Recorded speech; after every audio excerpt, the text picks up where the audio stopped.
Guys दोस्तों, good evening साथियों। मेरा नाम रोहित। आप लोग देख रहे हैं tiger with Rohit YouTube channel. अगर आप लोग इस चैनल पर पहली बार विजिट कर रहे हैं साथी, तो आप लोग सब्सक्राइब और बेल आइकन दबाना बिल्कुल ना भूलिए। ठीक है, मैं आपको जो है हिंदी का क्वेश्चन कराने चल रहा हूँ साथी। आप लोग देखिएगा, यह श्रृंखला बहुत ही कल के लिए आपको बहुत ही रामबाण साबित होगी। ठीक है, इसको आप लोग देख कर ही जाइएगा। चलिए, क्वेश्चन है, बादल की मृत्यु किसकी रचना है? बादल की मृत्यु किसकी रचना है? तो यह रचना जो है उपेंद्र नाथ अयस्क की है। किसकी है? उपेंद्र नाथ अयस्क की रचना है। ठीक, बादल की मृत्यु एक प्रसिद्ध एकांकी है, एक नाटक है। इसकी रचना उपेंद्र नाथ अयस्क ने किया था। अगला क्वेश्चन है, किस कहानीकार की कहानियां मानसरोवर नाम से 8 भागों में संकलित हैं? तो मुंशी प्रेमचंद की जो कहानियां है वे जो है मानसरोवर के नाम से 8 भागों में क्या है? संकलित हैं। अगला क्वेश्चन है, शेखर एक जीवनी उपन्यास के लेखक है। शेखर एक जीवनी उपन्यास के लेखक है। तो यह जो है आज्ञे जी का है। किसका है? आज्ञे जी का है। इसमें हमारा कौन सा ऑप्शन सही होगा? सी ऑप्शन सही होगा। अरे यावर रहेगा याद की विधा है। अरे यावर रहेगा याद की विधा है। तो आज्ञे जी का पूरा नाम क्या है? आज्ञे जी का पूरा नाम सच्चिदानंद हीरानंद वात्सायन आज्ञे। इनका पूरा नाम मुझता भी है। ठीक, तो अगला क्वेश्चन था, अरे यावल रहेगा याद की विधा है। इसकी विधा है क्या? यात्रा साहित्य। इनकी विधा क्या है? यात्रा साहित्य इनकी विधाएं हैं। चलिए चलते हैं अगले क्वेश्चन पर। अगला क्वेश्चन हमारा है, हरिवंश राय बच्चन के द्वारा लिखी गई आत्मकथा 4 भागों में सम्मिलित नहीं है। 4 भागों में सम्मिलित नहीं है। तो यह इनकी जो है हरिवंश राय बच्चन की जो है जो 4 भागों में सम्मिलित नहीं है वह है मेरी आत्म कहानी। क्या है? मेरी आत्म कहानी। मेरी आत्म कहानी, इसमें जो है 4 भाग कौन कौन से हैं? तो क्या भूलूं क्या याद करूं हरिवंश राय बच्चन, नीड़ का निर्माण फिर बसेरे से दूर और 10 द्वार से सोपान तक। तो मेरी आत्म कहानी इन भागों में सम्मिलित नहीं है। यही हमारा पहला ऑप्शन ही होगा, इसमें नहीं पूछा है। अगला क्वेश्चन है, रीत काल की काव्य भाषा है। रीत काल की काव्य भाषा कौन सी है? तो ब्रज भाषा है। रीत काल में ज़्यादा भाषा का प्रयोग कौन सा हुआ है? तो ब्रज भाषा का उपयोग हुआ है।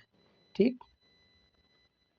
आपका अगला क्वेश्चन है, कवि भूषण की रचना नहीं है। कवि भूषण की रचना नहीं है।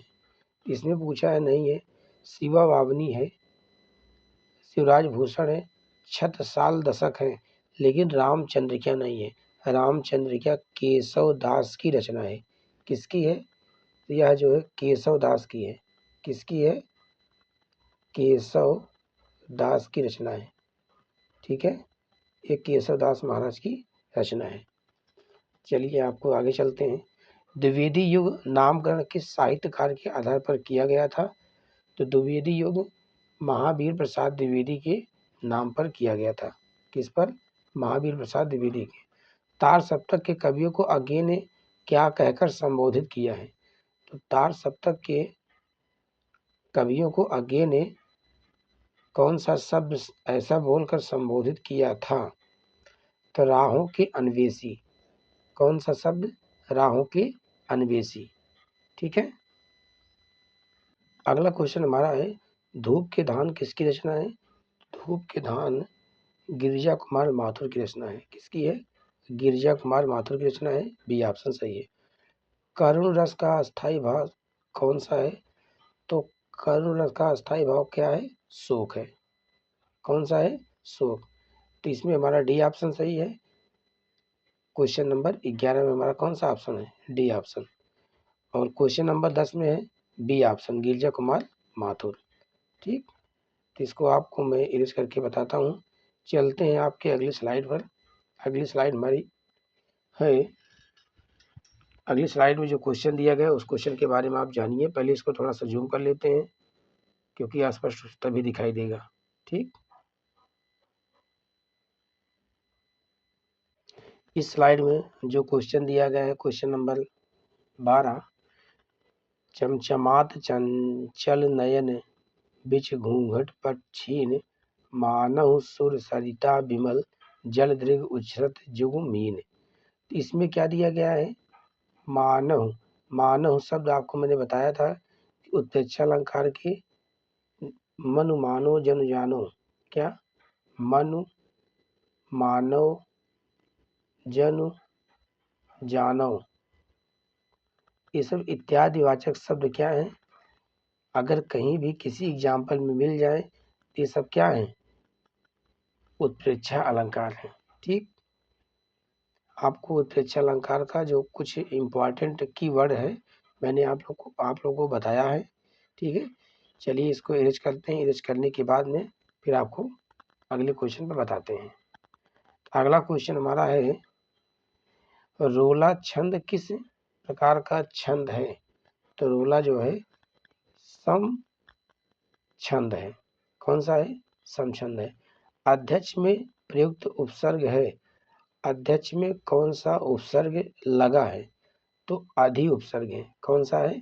आधि उपसर्ग, पहला ऑप्शन। जिस समास का पहला पद संख्यावाची हो उससे समुदाय का बोध होता है उसे कहते हैं क्या? संख्यावाची द्विगु समास। तो यह क्या होता है? संख्यावाची द्विगु समास। डी ऑप्शन हमारा क्या है? सही है। डी ऑप्शन हमारा क्या है? सही है। चलिए अगले क्वेश्चन में चलते हैं। खीर शब्द का तत्सम पूछा है। क्या पूछा है? खीर का तत्सम क्या होता है? क्षीर होता है। क्या होता है? क्षीर। तस्मई में विभक्ति और वचन बताना है। तस्मई में विभक्ति और वचन, तो चतुर्थी विभक्ति क्या होगा? एक वचन। चतुर्थी विभक्ति एक वचन। जिस वाक्य में आश्चर्य, दुख या सुख का बोध हो उस वाक्य को कहते हैं, उस वाक्य को क्या कहते हैं? तो विस्मयादि बोधक। क्या कहते हैं? विस्मयादि बोधक।